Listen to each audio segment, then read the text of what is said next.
So now I turn to our panelists, and thanks again for coming and talking to our new faculty here today. It's just a delight that you're here. We have Katia Bertoldi, who's the John L. Loeb Associate Professor of the Natural Sciences at the John A. Paulson School of Engineering and Applied Sciences. After earning her PhD in Mechanics of Materials and Structures from Trento University in 2006, Katia did a postdoctoral fellowship at MIT and then served as an assistant professor of engineering technology at the University of Twente in the Netherlands. She joined the Harvard faculty in 2010. Katia's work focuses on the relationships between the internal structure of a material and its mechanical properties. Her research on materials, especially those with tunable properties, has direct use in many critical fields, including acoustics, optics, and electronics. Next to Katia is James, or Jay, Mitchell, who's an associate professor of genetics and complex diseases at the Harvard T.H. Chan School of Public Health. After completing his doctoral training at the University of California at Berkeley on human telomerase biochemistry, he did his postdoctoral studies also in the Netherlands at Erasmus University in Rotterdam, where he focused on the genetics of DNA repair and aging. Jay came to Harvard in 2008, where since he's been focusing on the restriction of calorie or nutrient intake to increase stress resistance, particularly during major surgery, and the improvement of metabolic fitness and the extension of longevity. We also have Laurence Ralph, who's the John L. Loeb Associate Professor of the Social Sciences in the Departments of Anthropology and African American Studies in the Faculty of Arts and Sciences. After earning his PhD in anthropology from the University of Chicago in 2010, Laurence served as a Mandela Rodney Du Bois postdoctoral fellow at the Center for African and Afro-American Studies at the University of Michigan. He then joined the Harvard faculty in 2011. His scholarly work explores how the historical circumstances of police abuse, mass incarceration, and the drug trade naturalized disease, disability, and premature death for urban residents, showing how violence and injury play a central role in the daily lives of Black urbanites. So we have a nice array, very interesting array of work and backgrounds.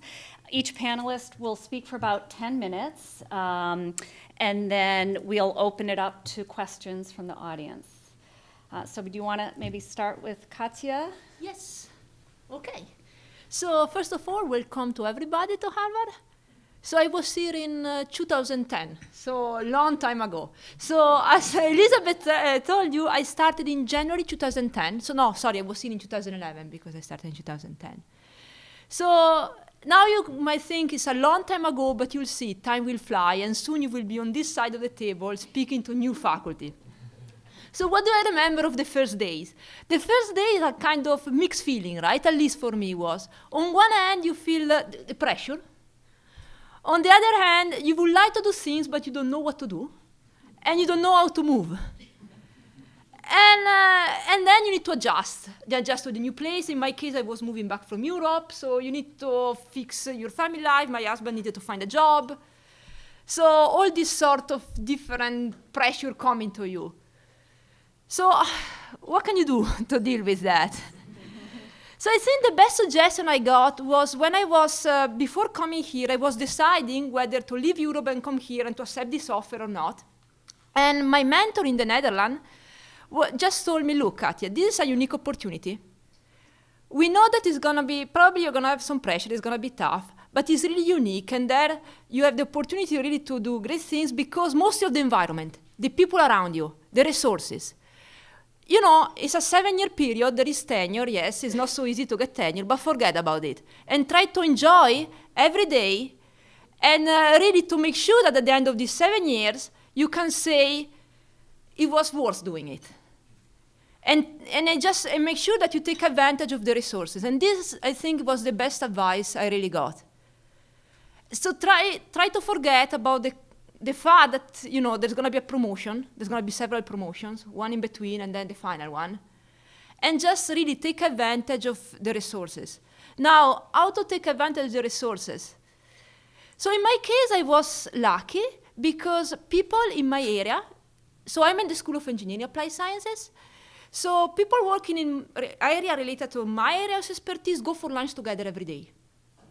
I was the only junior faculty, now there are a couple more, but this has been very, very helpful.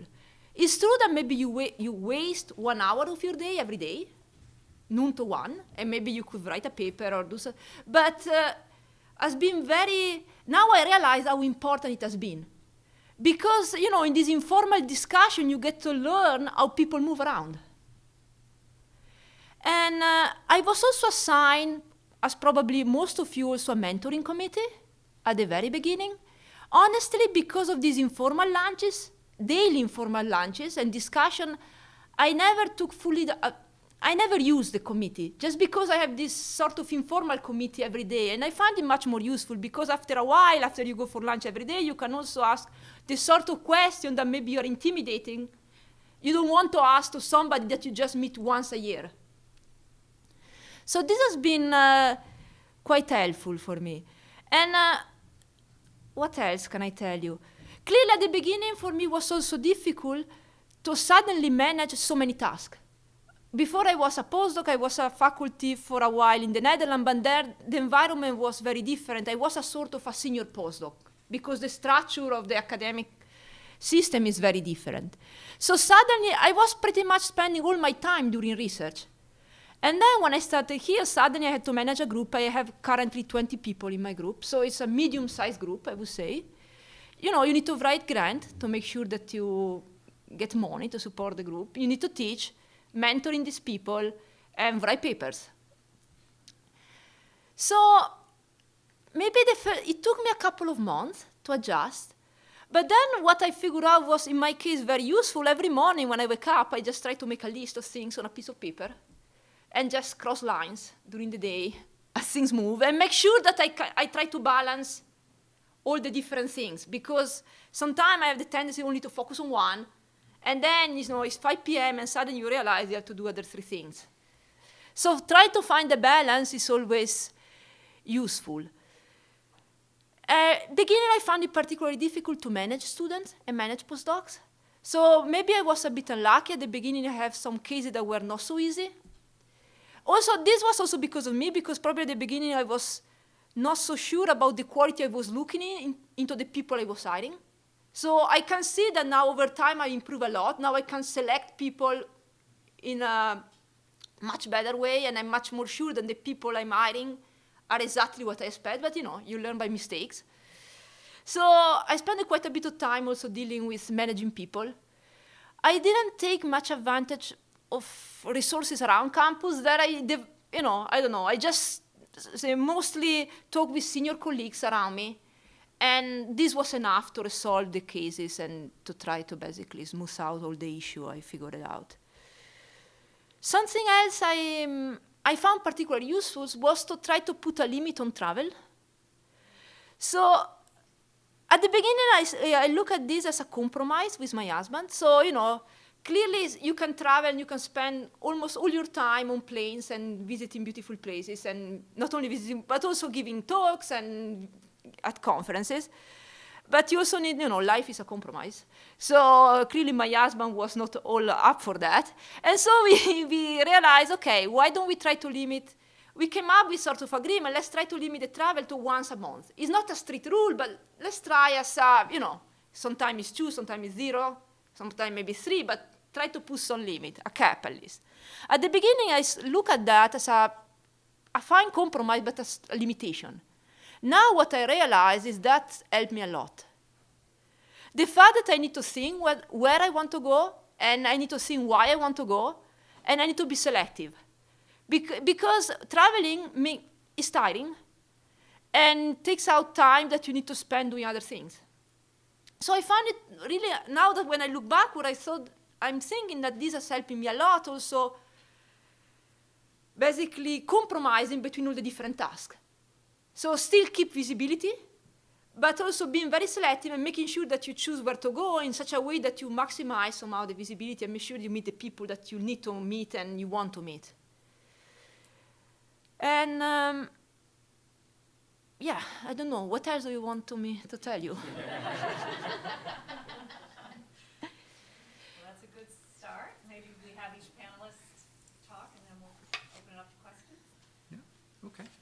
I'll take over then. Jay Mitchell from the School of Public Health.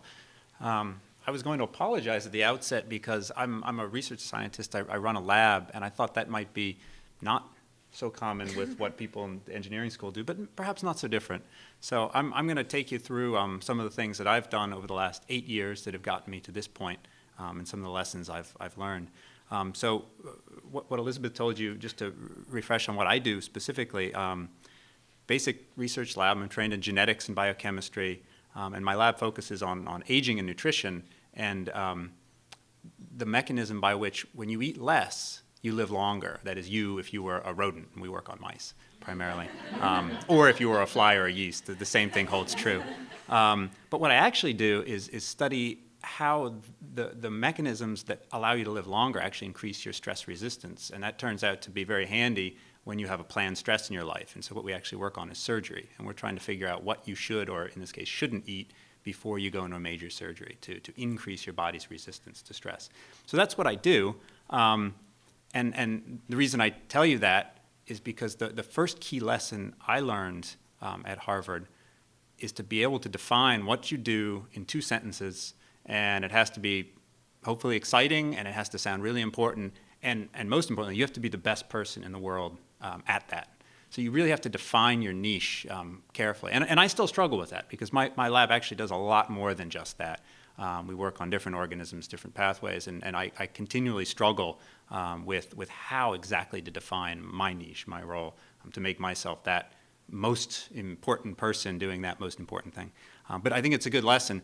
And for me, learning that lesson has helped with a lot of other aspects of the business that are very important.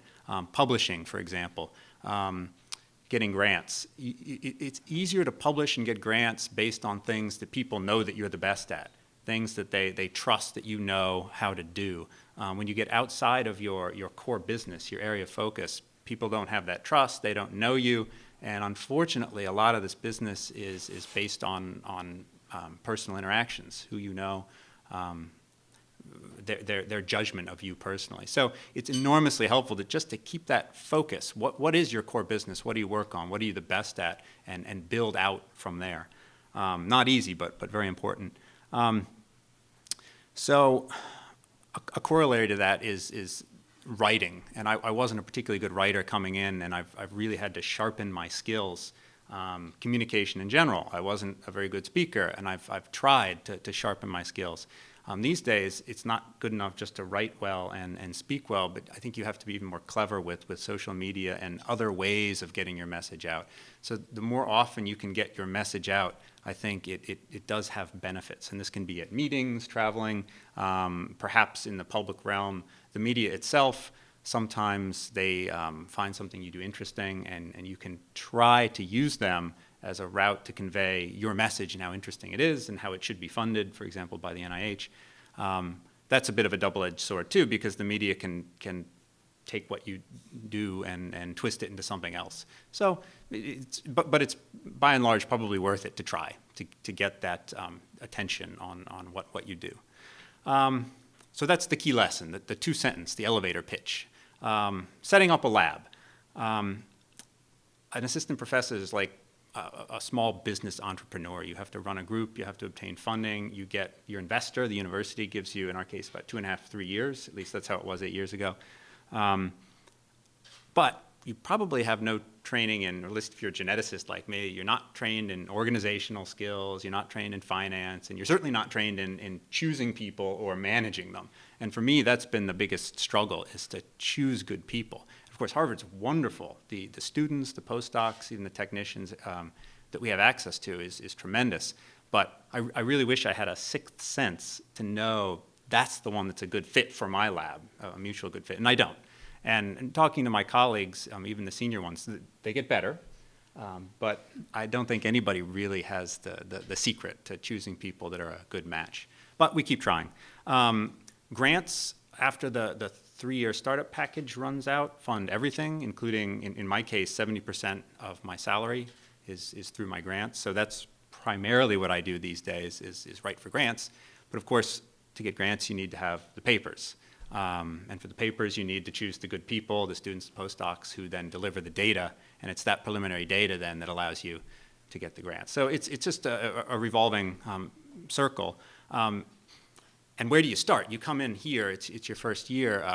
I've seen two different patterns that people follow to break into the business. One is to hire senior people, a senior lab manager or technician, senior postdocs, and to have a very high burn rate. Just churn out mature data rapidly, and then enter the publications and the grants.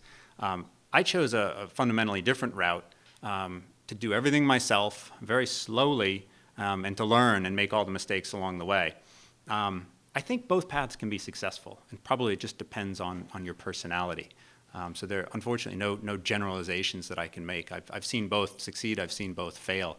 The one thing that I can say is, choosing my path, at least I do know how to do everything. And also coming from Europe, there was some necessity to that because I didn't have any idea how things here worked.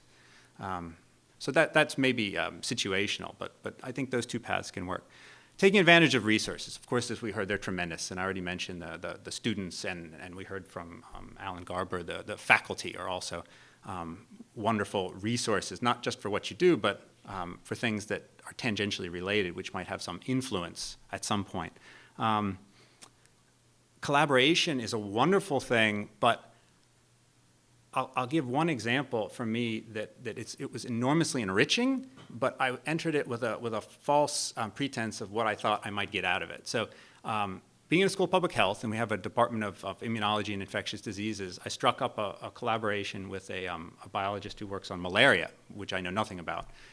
We were interested in how what the host eats, and the host being the mouse in this case, how what they eat affects the course of disease. And we found some really interesting stuff, namely that if you restrict food intake, you don't succumb to the illness. So very interesting. And I thought, this is wonderful. It's really enriched how I think about my core business. But the mistake I made is to think that I could turn that into another core business.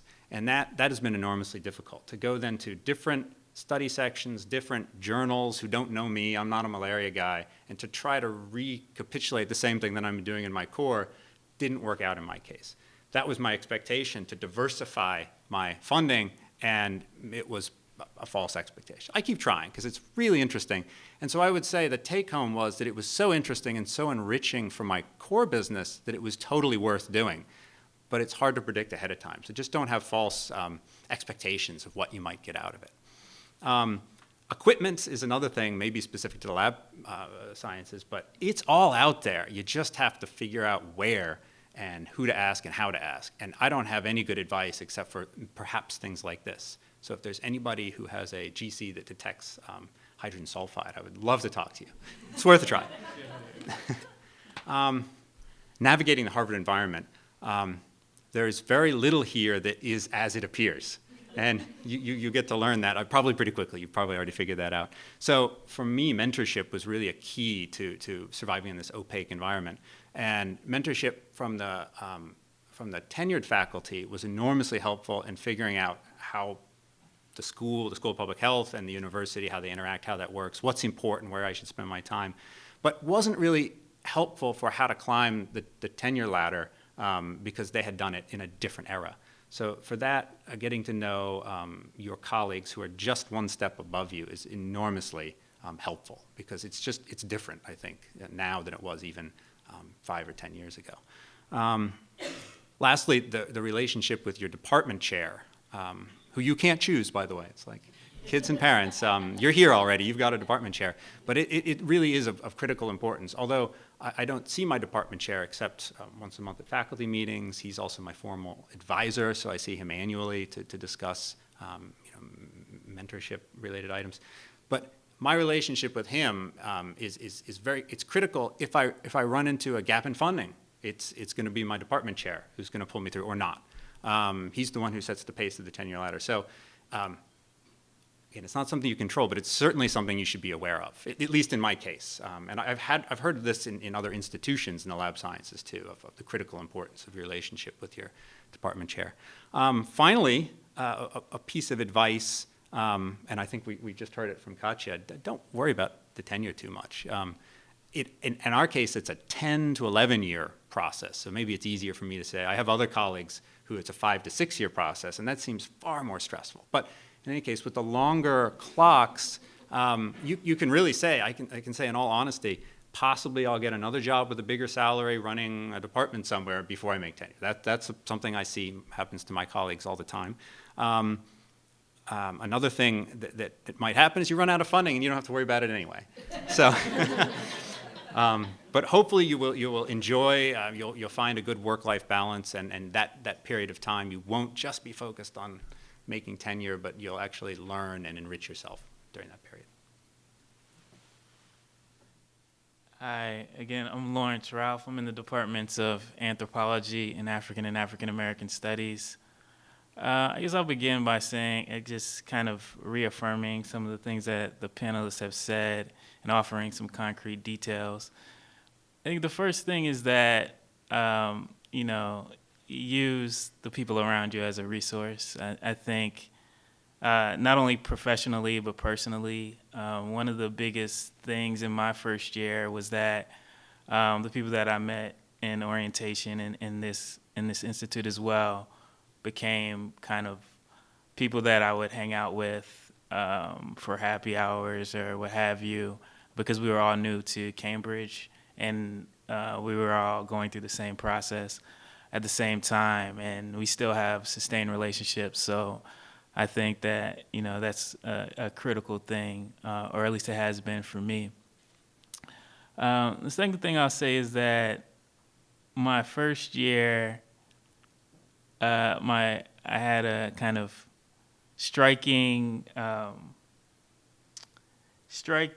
experience at this very faculty club, and it wasn't during this institute, but shortly after, when my department had an event here, and we were upstairs in one of these rooms, and there were kind of waiters with gloves on and silver trays passing out, I don't know, like lobsters or something like that. And there was like a glee club singing in the background, and I was looking around, I was like, where am I? And I had just came from University of Michigan State School, and just as I'm having this thought, like, what is this place? One of my colleagues said, man, before the recession, we got 2 lobsters. And I was like, I couldn't believe it. And so, I say that to say that, there will be moments like that here at Harvard. And those moments can't intimidate you, right? Because at the same time, you need to interact with people, and people. Which is especially jarring is the juxtaposition between those moments and the conversations that you'll have with people who are actually down to earth and friendly and funny, but you might not think so in particular environments here. So I would say that's an important thing to remember, because again, the people in your department are resources that you can turn to for particular things, right? I'm in 2 departments, so I've had like different takes on how Harvard operates, and even how a department operates, relationship with the chair of the department and what have you. And what's interesting is that in terms of things like mentoring, there's no real one fixed way that you can expect to be mentored, I think. In both of my departments, mentoring has been really active at particular moments, and you can tell that senior colleagues had a discussion about, this is what we're going to do about mentoring, and they've implemented something. But at other moments, it's not been on the radar in the same way, and it's oscillated between both departments. So I would say that what's presented to you now might not be how it is in the long run. So it's important to take advantage of the opportunities that you have, particularly around mentorship, because they might not always be there. It might be one faculty member might be really into mentorship, and that might be her thing or his thing, and they might be driving the other faculty members towards that direction, but they might be on leave the next year or something like that. So you don't know how it's going to pan out. I think in light of that, one of the best ways to approach mentorship, I think, is around your research and around your area of expertise, and kind of soliciting feedback on what you do. And I think this goes back to what Jay says about knowing your strengths and knowing who you are as a scholar, and kind of branding yourself, for lack of better words, as the type of scholar that you want to be. I think that particularly around if you're writing a paper, if you're writing a book chapter, my field is a book field, but also when you're applying to grants or things like that, when you can have concrete things to share with people and solicit their feedback, it can be a way both to get help on what you're writing, but also a way for them to know what you do, and for them, so when they see articles, they might send it to you, or when something comes across in the news, you might have those happenstance conversations about that particular area or that particular research topic. And I think that it's especially critical coming from another university, or if this is your first job, coming from graduate school, where you kind of have a built-in network of your cohort, or you have a built-in network of your dissertation committee or something like that. This is kind of like, I would think of it as reconstituting another network of scholars that can help you in the next phase of your career. And there's particular, at least in the Faculty of Arts and Sciences, there's particular centers and that can kind of help you with that.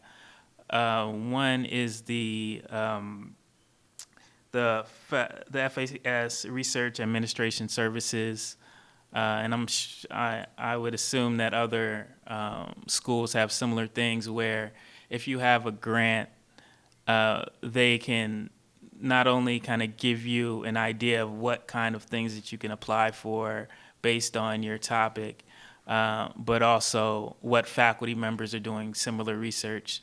So they'll put you in touch with different faculty members, and even in different schools, actually. You can get a letter of collaboration that can help your grant, or things like that.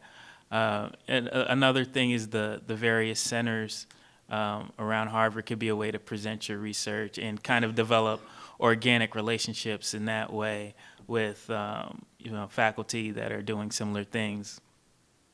And I would say that developing this kind of network can be a way of thinking about Harvard as a home base for your research agenda, right?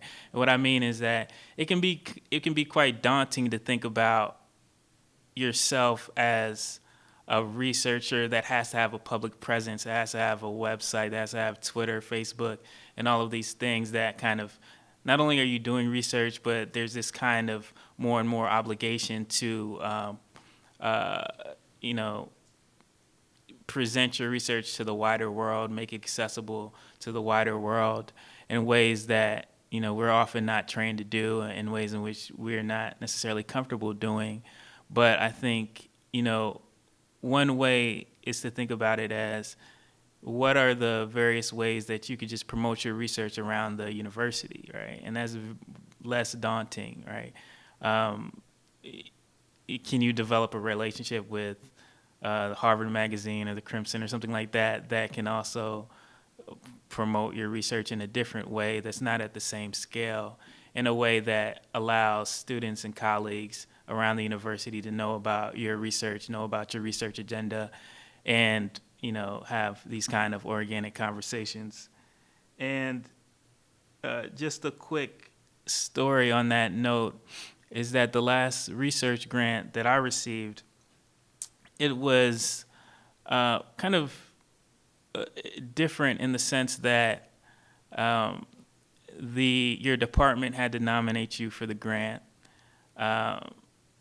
Then it kind of went up the ladder, and the provost had to select different applications out of the nominations from each department, and then it went to the granting agency.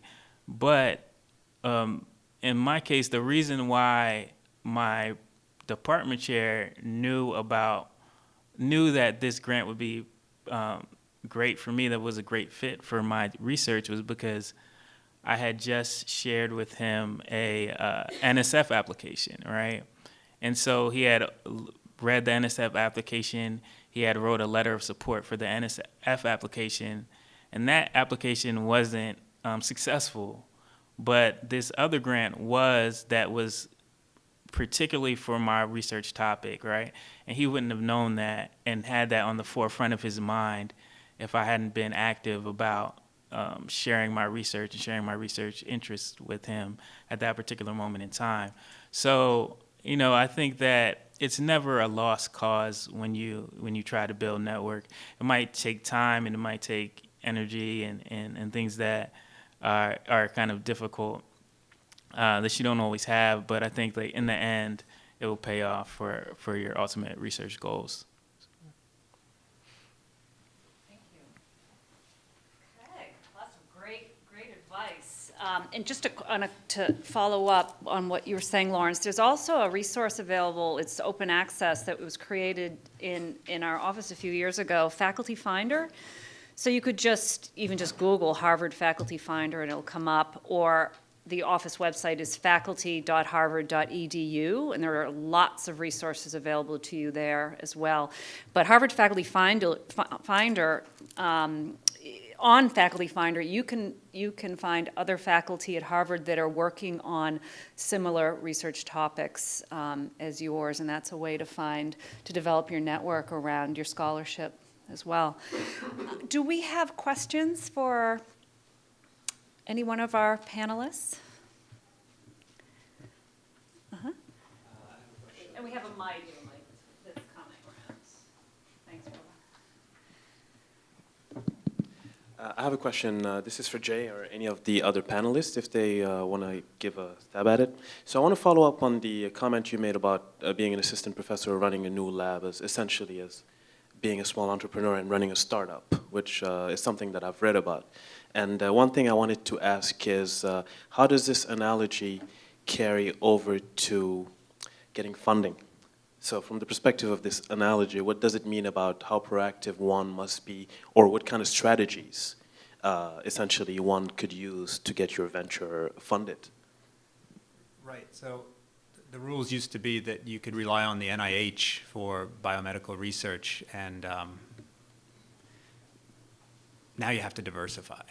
So I think we try to train our postdocs and even our students these days. I wasn't trained in this way, but to always think about a strategy to take those data and turn them into more money, and that can be in the form of NIH grants, of course. It can be in the form of foundational support for some disease. It can even be from corporate sponsorship, and Harvard is fantastic at bringing in corporations who are interested in funding research at Harvard. And I've recently been able to take advantage of one of those types of grants. So the idea is about diversification of funding, and I made the comment about the department chair is the one who, if you can't make payroll, they're the one who bail you out, because that's how it is. You can see things. NIH grants at least last typically around 4 years, so you can see it coming, but it's not something that you can turn around rapidly. So it could take you a year or two to get one renewed. But I think people prepare of a certain way these days. You just take this into account. You're going to have to diversify beyond the traditional sources and be creative. I've heard on the radio about crowdsourcing of certain things. It hasn't come to that for us, but I think we all have open minds now. And I have to say, I don't think it compromises our research at all. It's the same data, the same interest. A lot of what I do is obviously translational. If somebody wants to pay for that, that's great. And I don't see that as compromising our mission at all. Can I add something? So on a very practical side, I've been observing very different strategies. So I've seen young colleagues that basically say, okay, I'm going to write 1 grant per month, even 2 grants per month. And I've seen them sticking to this plan.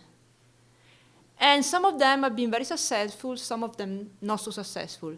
I've seen colleagues instead be more strategic and say, let's first collect, let's put together a very good idea, let's refine this idea, let's maybe have some preliminary contact also with managers, with NSF manager, NIH manager, and make sure that what I'm going to write is likely to be funded. Again, also in this case, you're never sure, right? But also in this case, I've seen 50% of this class of colleagues being successful and 50% not. So I believe there is not really a single path to go around it. And also, something I found very useful anyway in my case is money from industry. So don't forget to talk to also people outside academia, outside the funding agency, because if you are able to start the right relations and meet the right people, that might be very, very useful. We had another question.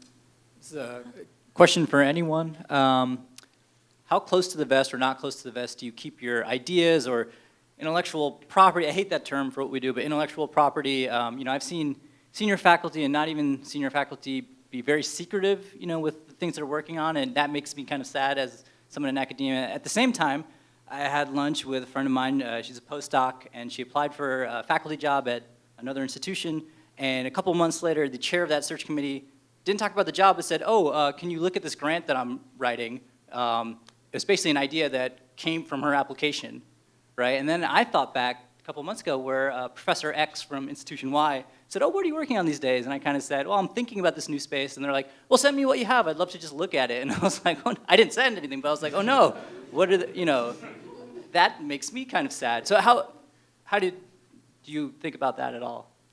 Yeah, I could say a few words on that. I think the fields are a little bit different, but I think that I think on things like this, it can be kind of counterintuitive in the sense that, like, if more people know about your work, I think it's less likely than somebody takes your idea. But if you keep it close to the vest, it can be more likely because the person that you shared it with could then take it. So I think that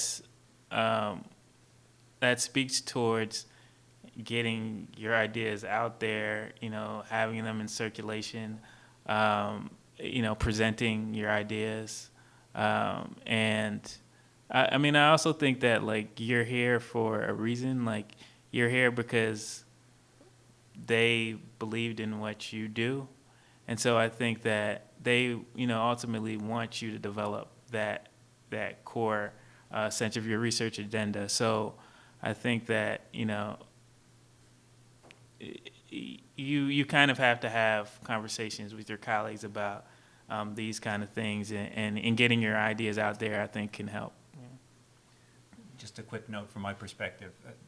We've all heard these stories, and they're real. These things do happen, and I think it's a risk assessment. You have more to gain or more to lose, and I like to say that for the most part, I think I have more to gain by sharing.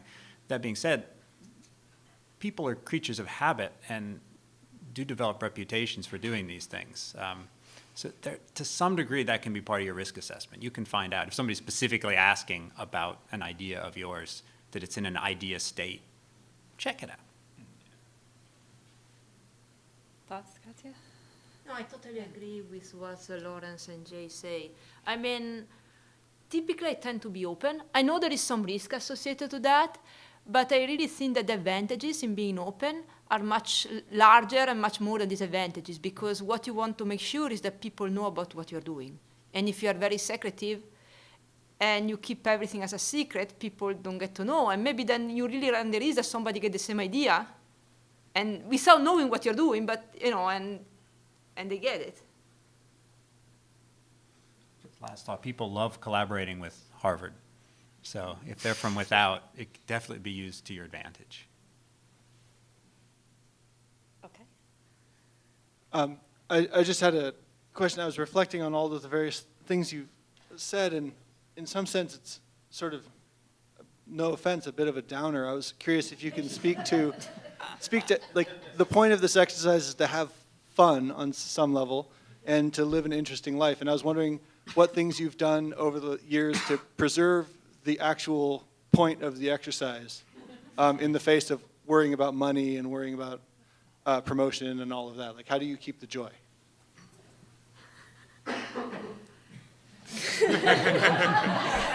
Well, I'm still proud that when I meet people outside Harvard, I mean in the evening, and you know, after a while they ask me, what's your job? And I tell them what I'm doing, they're very surprised. And what I always tell my husband, in the day they assume I'm a faculty, I'm gonna quit. So I think it's possible, you know, to keep a level of joy outside and to combine it with an academic career and with your job. And also within the job, I think it's a lot of fun. I mean, I really enjoy interacting with the students. And probably now I'm having more fun now than when I was a postdoc and I was doing the research. I was in the lab by myself. Now I'm in the lab only over summer, a few times. Most of my time I'm in my office, writing or meeting with people. But it's still a lot of fun. It's even more fun because now I have the ability to work on multiple projects and develop more ideas. And, you know, to work with these extremely smart people. It's just amazing. Yeah, I mean, I would echo some of those comments. I mean, I think that,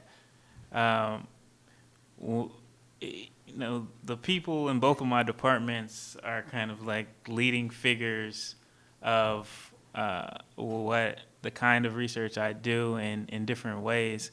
And so the ability to have just conversations with them, the ability to pick their brain, the ability to get concrete feedback from them is actually enjoyable, and it's actually kind of helped me personally and professionally as well.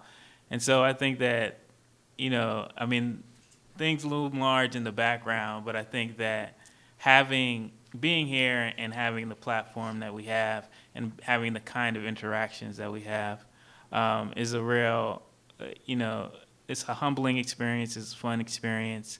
And also just the amount of people that circulate through Harvard at any given semester, let alone a year, is a really, really fun experience. And you really have the resources to just imagine what you want to happen, right? Like, there's no person that I can think of that I couldn't imagine inviting to Harvard. Period. Like, that includes, like,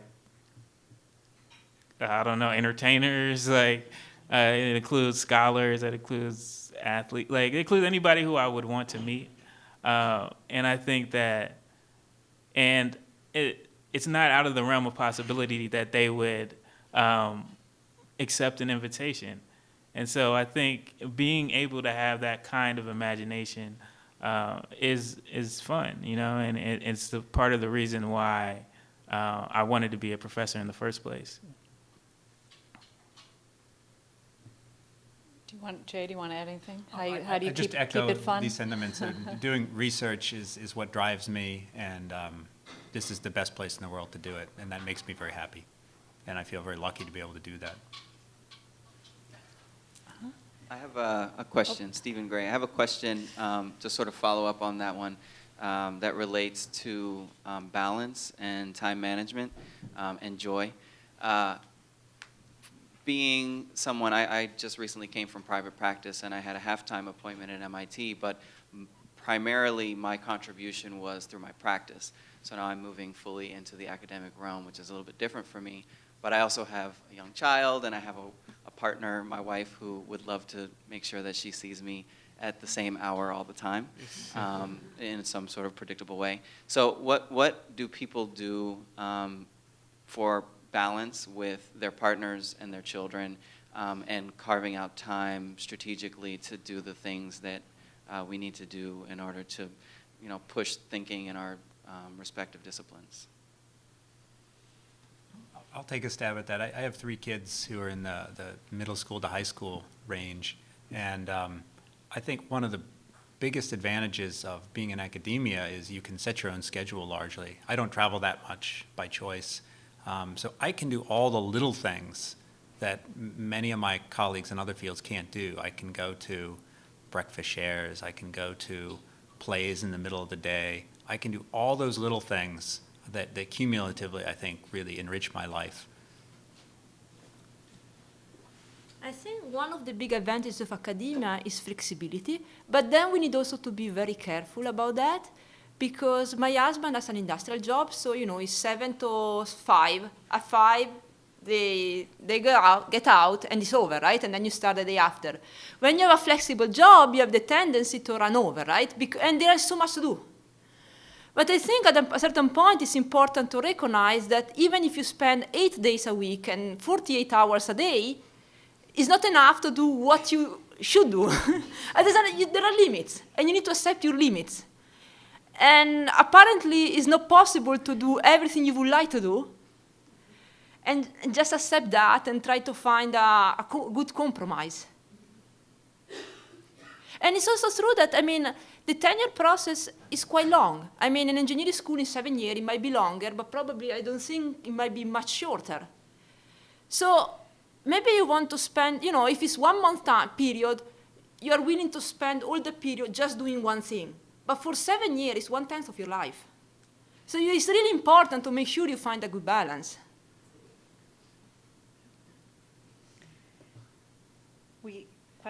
Question here? Thank you. My question is directed to all the panelists, but I think it gets a little bit to the point around networking.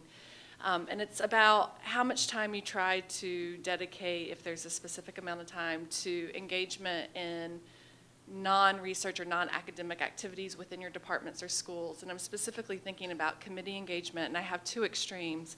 I have a secondary appointment in the Department of Biostatistics where literally in any given week I'll get 3 requests for committee membership of academics or curriculum that would take 5 hours a week for months.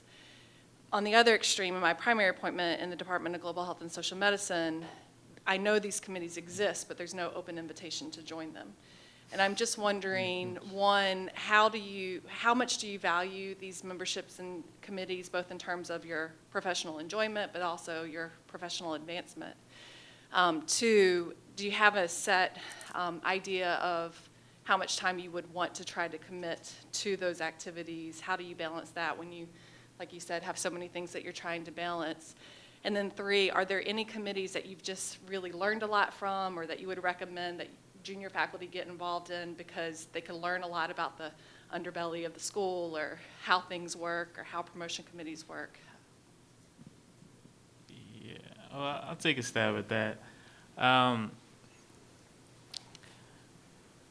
For me, it's been trial and error, actually, just figuring it out. I think my approach has been committees that, particularly when it's outside of the department, or the departments that I'm in, just wider FAS committees. It's been things that I enjoy, and that I know that will kind of nourish me in a different way. So I'm on the committee for public service, and I think thinking through those ideas around public service, and meeting students who are interested in public service in particular, I think that is fun for me, or women and gender studies, or ethnic studies. So basically I'm on committees that kind of enhance, me, like my research interests outside of what I specifically do. But as far as committees for the department, I think, setting limits is a good idea, especially for me in 2 departments. I think that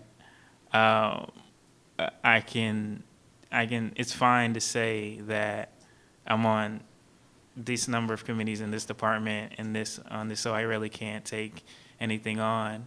Or there's committees that are only particular to specific times of the year that you can kind of plan to manage, or manage your time in different ways.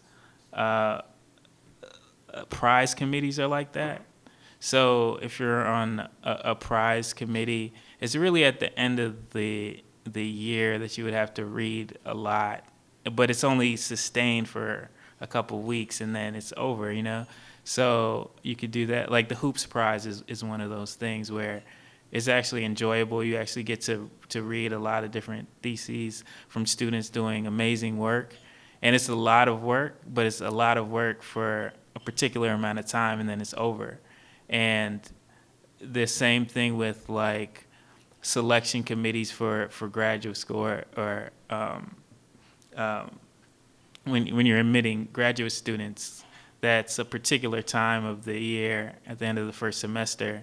But once you're done that, it's kind of done. And in that way, you can kind of be a good citizen to your department, but you're not in committees where you have to meet on a regular basis for the whole year, you know? And so I would think strategically about the kinds of committees that you like personally, the ones, what kind of time commitment they take up, and when in the year they take up those time commitments. But at the end of the day, I think it's trial and error because you'll figure out like which ones that you enjoy and which ones that you don't want to do, and it's really a kind of a personal thing on many levels of whether like you enjoy curriculum or you enjoy hands-on student committees or you enjoy things like that. You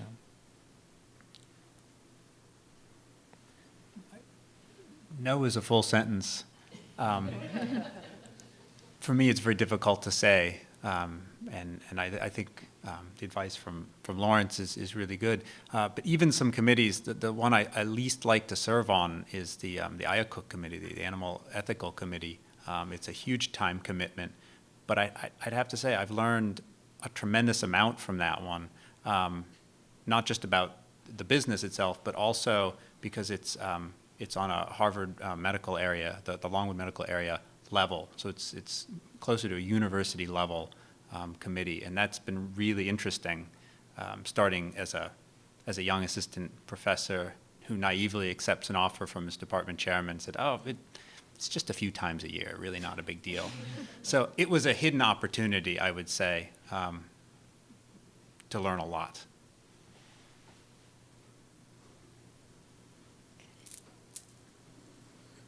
So actually following up on that exact point, I'm curious to know what your strategies have been around the art of saying no, whether it's committee,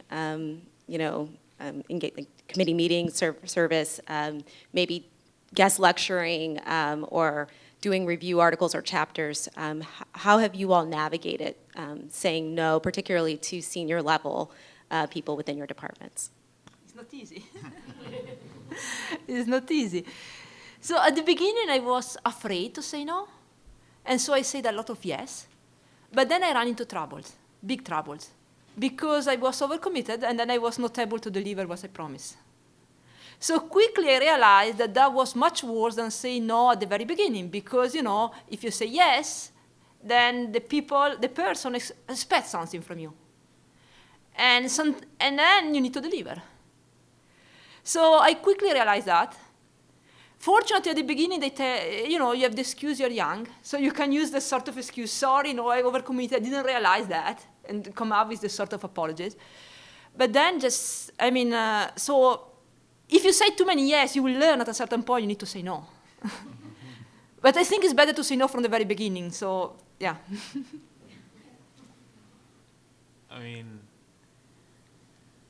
So some strategies that are complicated that I've had trouble with. One is the deferral strategy, because people do remember and they do ask you later.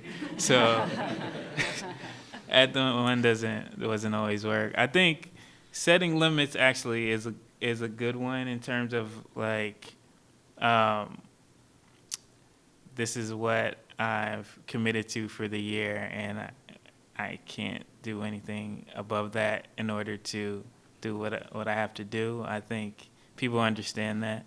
And that goes for, I think, travel as well. Like when people are inviting you to things, you'll get suddenly a lot of invitations and setting limits, really thinking intentionally of like, how many times this semester am I gonna leave or go out of town or something like that? Because that will affect your ability to deliver what you promised here as well. And I think one of the biggest strategies, though, is asking people how to say no, too. I think this office is good at giving advice about that. Like, you can ask somebody, like, or even ask a mentor, like, what kinds of things can I say no to? And what kinds of things are really good for me to do or expected of me to do? Or if you can't actually do something. I mean, a lot of times you can't actually do things because you can't be in two places at one time and things like that. But if you just, the minutia of knowing how to frame a response to somebody, you can seek out help for that, right? And it can be very useful. You know? Okay. Do we probably have time for one more question, if anyone has any?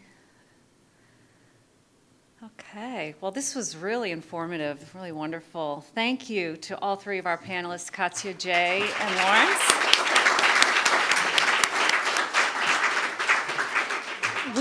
We have time for about a 15-minute break, but we're going to start again right promptly at 3:45 with our tenured faculty panel.